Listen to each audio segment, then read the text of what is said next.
Hola Sportmania, welcome back to YouTube, I'm Winit. Dalam video kali ini seperti biasa kita akan membahas update informasi bola yang tentunya sangat semangat untuk dilewatkan.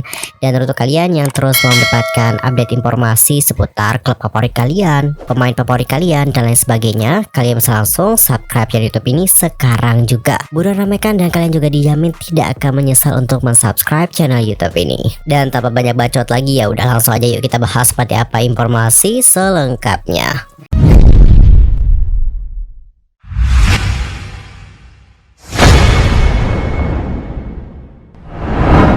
Informasi pertama kita akan membahas dulu tentang bagaimana hasil pertandingan dari Premier League. Kali ini ada laga antara Manchester City versus Liverpool. Manchester City menjamu Liverpool pada pekan ke-29 Premier League 2022-2023 di Stadion Etihad. Dan laga itu terjadi pada hari Sabtu tanggal 1 April 2023 malam waktu Indonesia Barat.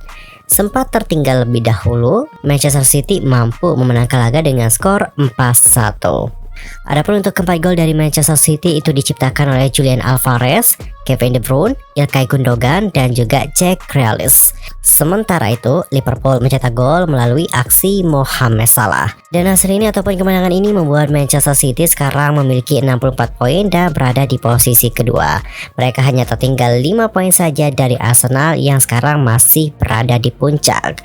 Sedangkan untuk Liverpool itu berada di posisi ke-6 klasemen nih dengan 42 poin. Dan mari kita lihat seperti apa susunan pemain dari kedua klub. Kita mulai dulu dari Manchester City. Dalam laga itu Manchester City menggunakan formasi 4-2-3-1 dengan starting 11 yang terdiri dari Ederson, Johnston, Manuel Akanji, Ruben Dias, Nathan Ake, Rodrigo, Ilkay Gundogan, Riyad Mahrez, Kevin De Bruyne, Jack Grealish, dan juga Julian Alvarez.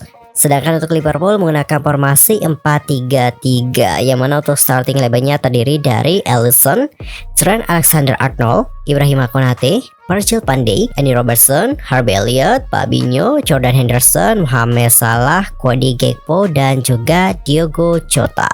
Lanjut kita akan bahas tentang bagaimana caranya pertandingan. Nah, untuk Manchester City itu punya penguasaan bola yang dominan pada babak pertama. Namun mereka itu sulit masuk nih ke kotak penalti. Kemudian Rodri melepas sepakan dari luar kotak penalti pada menit ke-10 dan itu bisa ditangkap oleh Alisson. Kemudian di menit ke-17 Liverpool membangun serangan cepat dari bawah. Diogo Jota kemudian menerima bola di kotak penalti dan memberikan ruang nih pada Mohamed Salah. Dan pada akhirnya gol tercipta untuk Liverpool. Salah membuat skor menjadi 1-0. Setelah itu barulah nih Manchester City bermain makin agresif dan juga menekan area sayap. City juga punya beberapa peluang dari aksinya Riyad Mahrez dan juga Jack Grealish. Dan pada akhirnya The Citizen mampu nih menyamakan kedudukan pada menit ke-27. Grealish mampu mengalahkan Trent Alexander-Arnold dan melepas umpan silang. Alvarez juga dengan mudah mencocor bola untuk masuk ke dalam gawang. Dan skor menjadi 1-1. Dan untuk skor imbang ini bertahan hingga babak pertama usai. Lanjut ke babak kedua. Nah, di babak kedua ini ya baru berjalan 55 detik saja nih dan Manchester City itu berhasil mencetak gol dan mereka pun unggul menjadi 2-1. Mahrez yang lepas dari penjagaan dan melepas umpan kepada De Bruyne. Dan ini juga mirip sekali dengan skema golnya Alvarez, namun dari sisi yang berbeda. Kemudian Reds juga mencoba bangkit nih dikarenakan untuk City sekarang sudah unggul. Namun sayang, Reds bukannya malah menyamakan kedudukan, mereka justru makin tertinggal. Kali ini ada Ilkay Gundogan yang berhasil membobol gawang Alisson pada menit ke-54. Gundogan sendiri pada kala itu menyambar bola muntah setelah tendangan Alvarez diblok oleh Alexander-Arnold. Dan dia pun berhasil mengeksekusinya dan juga menciptakan gol untuk Manchester City. The Citizen itu kemudian makin menjauh nih pada menit ke-74. Grealish dan juga De Bruyne melakukan umpan kombinasi yang bagus dari sisi kiri. Dan hasilnya adalah De Bruyne mampu membuat assist dan juga Grealish mencetak gol. Dengan hal ini Manchester City pun unggul 4-1 dari Liverpool. Dan untuk Jack Grealish sebenarnya sempat punya peluang lain, akan tetapi bisa diblok nih oleh Alisson. City juga bermain dengan sangat nyaman pada 10 menit akhir laga. Hanya saja mereka tak mendapat gol tambahan. Dan di Citizen menang dengan skor 4-1 atas The Reds. Lanjut ke informasi kedua, datanya dari Manchester United yang diminta untuk melepaskan 10 pemain mereka. Pandit Paul Walker itu memberikan saran yang sepertinya sulit banget nih untuk diterima oleh MU. Sebab Paul ini meminta Erik ten Hag melepaskan 10 pemain. Tidak main-main ya, langsung 10 pemain nih. Termasuk beberapa pemain top seperti Anthony dan juga Jadon Sancho. Adapun untuk Erik ten Hag itu sudah menunjukkan progres yang bagus pada musim pertamanya sebagai manajer dari Red Devils. Ten Hag juga mampu mengubah banyak hal di MU, baik itu pada level internal hingga gaya bermain di lapangan. Ten Hag juga diyakini bisa membawa Manchester United menuju level yang lebih tinggi di musim depan. Namun, manajer asal Belanda itu sepertinya harus mendapatkan dukungan penuh untuk bisa membangun skuad impiannya. Ten Hag juga harus mendapatkan dukungan untuk mendatangkan pemain baru tentunya ya. Begitu juga nih dengan pemain yang harus dilepaskan dari Old Trafford. Erik ten Hag juga memang diprediksi akan melakukan bersih-bersih skuad pada musim 2023-2024 nanti. Beberapa pemain yang tidak memberikan kontribusi optimal sangat mungkin untuk ditendang dari MU. Kemudian Paul Parker itu coba menyusun daftar 10 pemain yang mungkin harus dilepas oleh MU musim depan. Nama-nama yang sudah masuk dalam listnya Paul Parker itu sepertinya bakal menimbulkan pro dan juga kontra di kalangan fans dari Red Devils. Dikutip dari Mirror, Parker mengatakan, "Saya akan bilang bahwa 10 pemain dari skuad saat ini harus meninggalkan Manchester United di musim ini juga. Mereka adalah Diogo Dalot, Victor Lindelof, Harry Maguire, Scott McTominay, Donny van de Beek, Anthony Elanga, Wout Weghorst, Anthony Martial, Jadon Sancho, dan Anthony semuanya harus meninggalkan klub."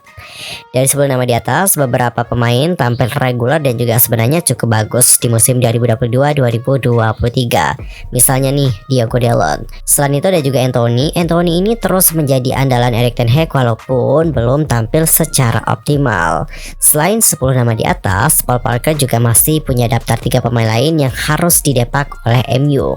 Dan untuk Paul Parker mengatakan seperti ini, kemudian kita selalu bilang soal pemain seperti Phil Jones, Eric Bailly, dan sebagainya yang tidak punya masa depan di klub, tetapi mereka cukup jelas. Mereka jelas tidak bermain. Lantas bagaimanakah menurut pemikiran kalian mengenai daftar-daftar yang sudah disusun oleh Paul Parker? Apakah kalian setuju untuk pemain-pemain tadi harus didepak dari MU musim depan? Sampaikan bagaimana pendapat kalian di kolom komentar. Lanjut kita akan masuk ke informasi berikutnya, datangnya dari Lionel Messi, yang mana untuk kepulangan La Pulga ke Barcelona itu mendekati kata nyata. Tanda-tanda Lionel Messi bakal pulang ke Barcelona mulai mendekati kenyataan. Kubu Barcelona juga diketahui sudah mulai membuka pembicaraan dan Lionel Messi dilaporkan terbuka dengan opsi kembali ke Camp Nou. Situasi yang dihadapi Lionel Messi bisa dibilang cukup rumit. Hubungan Messi dengan PSG, terutama fans, itu memang tidak sempurna. Sementara kontrak pemain 34 tahun tersebut akan segera berakhir di bulan Juni nanti. Barcelona juga selalu terbuka jika Messi ingin kembali. Namun masalahnya adalah sekarang kondisi finansial Barcelona tidak sepenuhnya bagus. Barcelona tidak bisa begitu saja memberikan kontrak pada Messi, dikarenakan ada aturan yang harus mereka ikuti. Namun jalan pulang itu mulai terbuka bagi La Pulga. Masih ada waktu untuk bisa mewujudkannya dan kubu Barcelona cukup optimis. Wakil Presiden Barcelona yakni Rafa Yuste secara terbuka mengakui bahwa pembicaraan dengan Lionel Messi sudah digelar. Situasinya tidak mudah pada aspek finansial.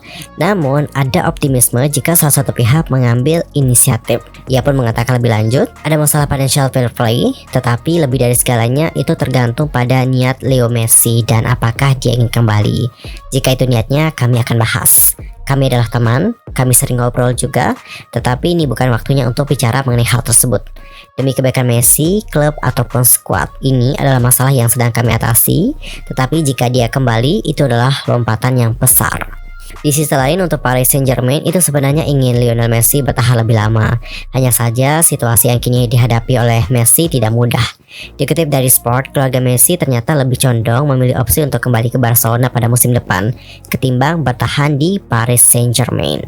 Adapun untuk Rafa Yuste selaku wakil presiden Barcelona kembali menjelaskan, Messi dan keluarganya tahu kasih sayang yang kami punya untuk mereka. Saya ambil bagian dalam negosiasi kontrak yang sayangnya tidak membuahkan hasil. Saya ingin melihatnya kembali. Dan Barcelona dilaporkan tidak akan memberikan gaji sebesar tawaran yang diberikan Paris Saint-Germain kepada Messi. Namun Barcelona yakin bisa memberikan tawaran yang layak untuk La Pulga.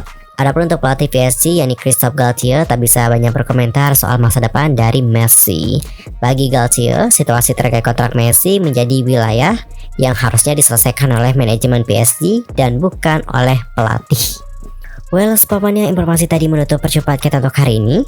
Saksikan update informasi mengenai perkembangan update berita bola, terutama mengenai klub favorit kalian, pemain kalian, dan sebagainya hanya di channel YouTube I'm Win It. Jadi jangan lupa ya untuk subscribe. Cukup sekian dan juga terima kasih. Sampai jumpa dan salam olahraga.